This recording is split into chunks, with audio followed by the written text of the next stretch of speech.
देखिए बच्चों, अब हम चालू कर रहे हैं 3.2 का क्वेश्चन नंबर 2।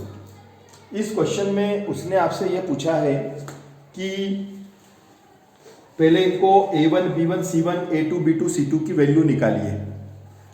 इनकी वैल्यू निकालने के बाद में आपको यह बताना है कि यह एक पॉइंट पे इंटरसेक्ट कर रहा है, मतलब प्रतिच्छेद कर रहा है, पैरेलल है या कोइंसिडेंट है, मतलब समानांतर है कि संपाती है, यह आपको बताना है।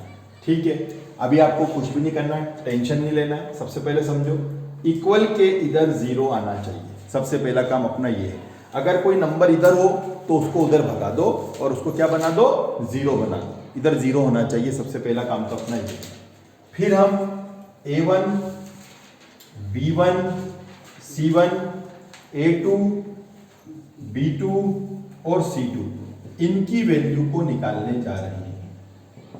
इन सब की वैल्यू को निकालेंगे, a1, b1, c1, a2, b2, c2 की वैल्यू को हम निकालेंगे। ठीक है, पहला काम है इक्वल के इधर जीरो लाना, दूसरा काम है a1, b1, c1, a2, b2, c2 की वैल्यू निकालना। 5, 7, -4, 6, 8, -9।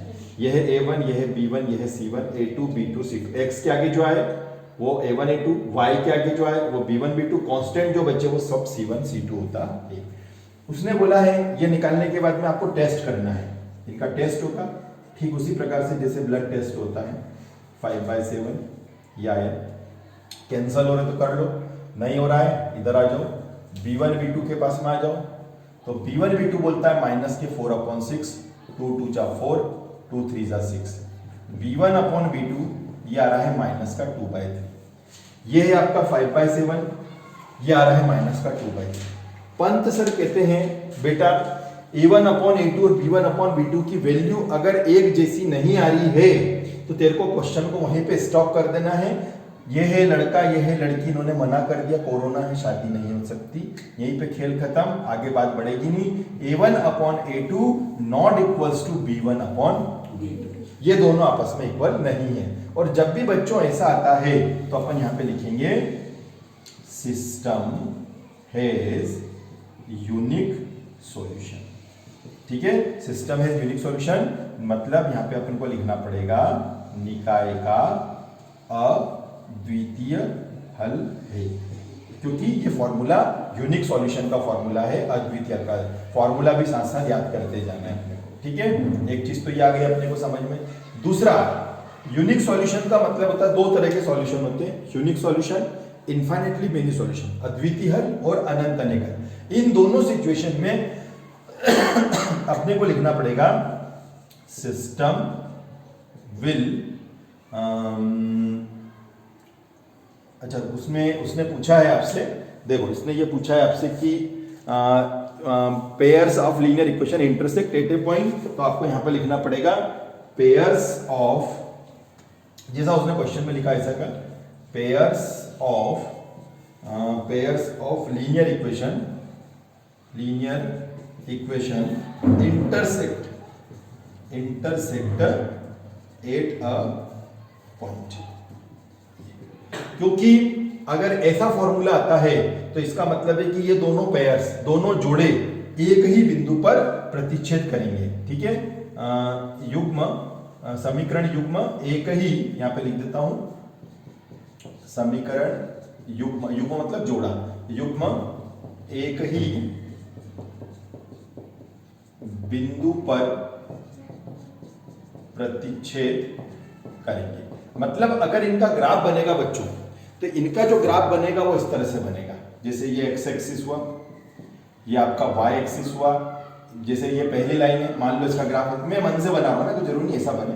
दूसरा ये है, पर बनेगा जैसा भी है वो मैं आपको बताना चाह रहा था कि ये दोनों लाइनें एक ही पॉइंट पर इंटरसेक्ट करेगी, वो पॉइंट है यूनिक पॉइंट, इसलिए इसको बोलते हैं यूनिक सॉल्यूशन। क्योंकि ये सिर्फ जैसे ये कोई गाड़ी है, यहां से चल रही है, यहां पे आके रुक रही है, ये गाड़ी यहां से जा रही है यहां, बस ये दोनों कभी भी आपस में नहीं मिलेंगी।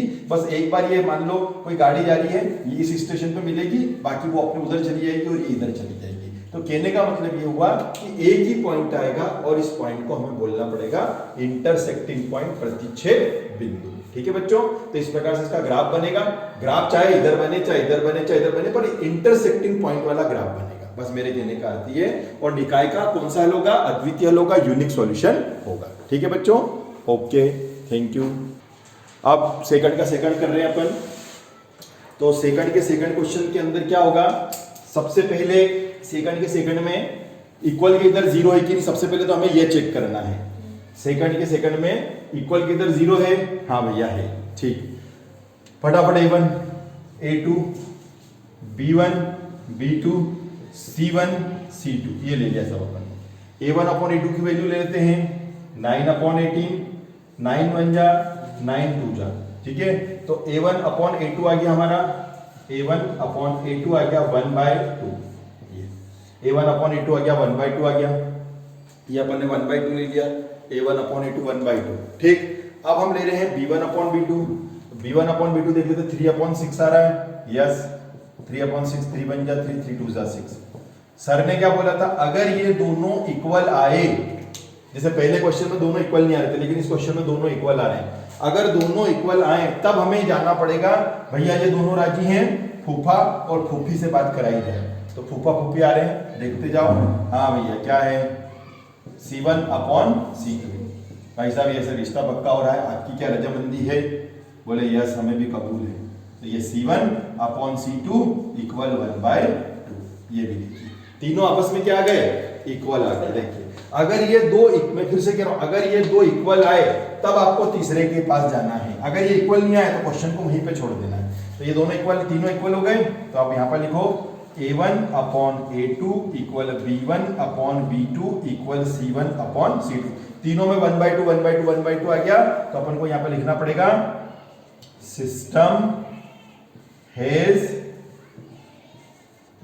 Infinitely many solutions. ठीक है, इनफाइनाइटली मेनी सॉल्यूशन मतलब निकाय के अनंत अनेक हल होंगे। ठीक है, निकाय के अनंत अनेक हल होंगे, तीनों आपस में इक्वल आ रहे हैं। ठीक है, अब आगे बढ़ जाते हैं, लेकिन हमको तो बुक की लैंग्वेज लिखनी पड़ेगी। तो बुक की लैंग्वेज में क्या लिखा है? Given pairs of linear equations, यहां पर लिखना पड़ेगा अपने को given pairs of linear equation, है ना, consistent. Given pairs of linear equation are या will be consistent. ठीक है, consistent नहीं था, coincident है ना, consistent का घटना तो अगली बार आएगी, coincident। ठीक है, दिए गए युग्मों, रेखीय युग्मों के दिए गए रेखीय युग्मों संपाती होंगे, संपाती होंगे। अब मैं आपको इसको ग्राफ से बता देता हूं कि संपाती का मतलब क्या होता है, कोइंसिडेंट का मतलब क्या होता है। ये देखिए, ये ग्राफ बना, इस ग्राफ में ये एक्स एक्सिस है, ये वाई एक्सिस है, एक लाइन है, ये पहली लाइन है बच्चों, ये पहली लाइन ये वाली 9x + 3y। ऐसा जरूरी नहीं यहाँ भी आ सकता, कैसे बनेगा मैं तो एक समझाने के लिए आपको, मैंने को बनाया तो है नहीं ग्राफ इसका भी, ठीक है, मन से समझाने के लिए। ये पहली लाइन है, ठीक है, वो वाली।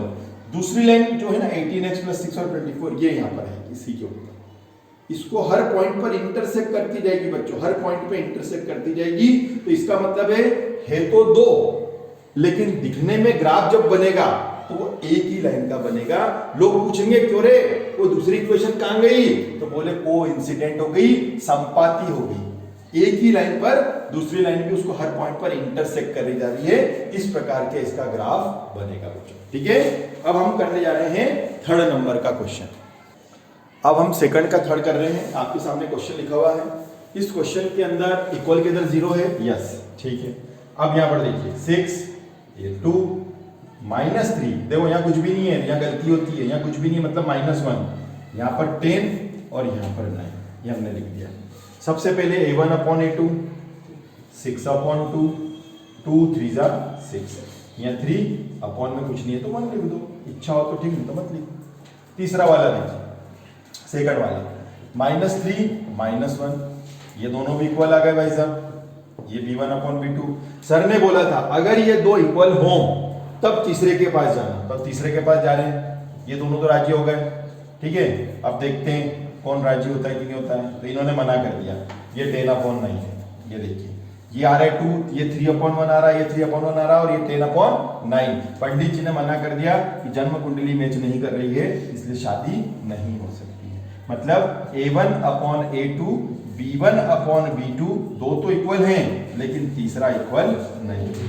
तो दो इक्वल है, तीसरा इक्वल नहीं है, तो अपन यहां पे लिखेंगे सिस्टम हैज नो सॉल्यूशन, मतलब निकाय का कोई हल नहीं होगा या नहीं है, निकाय का कोई हल नहीं है, ठीक है। और आगे अब अपन को यहां पे लिखना पड़ेगा given pairs of linear equation represents no solution है, तो इसका मतलब एक given pairs of linear equation जैसा उसने लिखा हुआ है आर विल बी पैरेलल, अपन क्या लिख देंगे, रिप्रेजेंट्स की जगह लिख देंगे विल बी पैरेलल। अब मैं इसको समझाता हूं आपको, ठीक है। पैरेलल का या तो ऐसे साइन लगा लो या फिर अपने को पैरेलल का पूरा स्पेलिंग लिखनी पड़ेगी, पैरेलल, ठीक है, ऐसा, या तो साइन लगा लो या ऐसे पैरेलल, ठीक है। ये अपन ने लिख दिया। तो दिए गए रेखीय युग्म समांतर होंगे, ठीक है। क्योंकि देखिए बच्चों, इसका जो ग्राफ बनेगा वो ऐसा बनेगा, ये एक्स एक्सिस है, ये वाई एक्सिस है, ठीक है। मान लेते पहली इक्वेशन है उसका ग्राफ ऐसा बन गया, दूसरी इक्वेशन है उसका ग्राफ जस्ट ऐसा बनेगा, क्योंकि उसमें क्या है, नो सॉल्यूशन है। नो सॉल्यूशन का मतलब ये दोनों कभी आपस में मिलेंगे ही नहीं भाई। जैसे कोई दो पड़ोसी हैं, आपस में बात करेंगे ही नहीं, बिल्कुल बात करेंगे नहीं, तो एक दूसरे को जानेंगे ही। बॉम्बे शहर में रहते हैं ये, एक दूसरे को जानते ही नहीं, ऊपर कौन रहता है नीचे कौन रहता है, क्योंकि नो सॉल्यूशन है, कोई बातचीत ही नहीं होती इनके बीच में, कभी बैठती ही नहीं, चाय वाय पीते नहीं, तो नो सॉल्यूशन। इसका मतलब दोनों पैरेलल, ठीक है। ये कहता तू बड़ा मैं भी बड़ा, बात ही नहीं करते, दोनों पैरेलल हो जाते, तो क्योंकि एक दूसरे को इंटरसेक्ट ही नहीं करेंगे, इंटरसेक्ट नहीं करेंगे तो किसी प्रकार का सॉल्यूशन नहीं होगा, तो नो सॉल्यूशन होगा, उनका नहीं होता है। तो ध्यान रखो, नो सॉल्यूशन का फॉर्मूला ये है, और इनका मतलब होता है पैरेलल लाइन का जब ग्राफ बनाने जाओगे तो पैरेलल लाइन बनकर आएगी, ठीक है बच्चों। Thank you.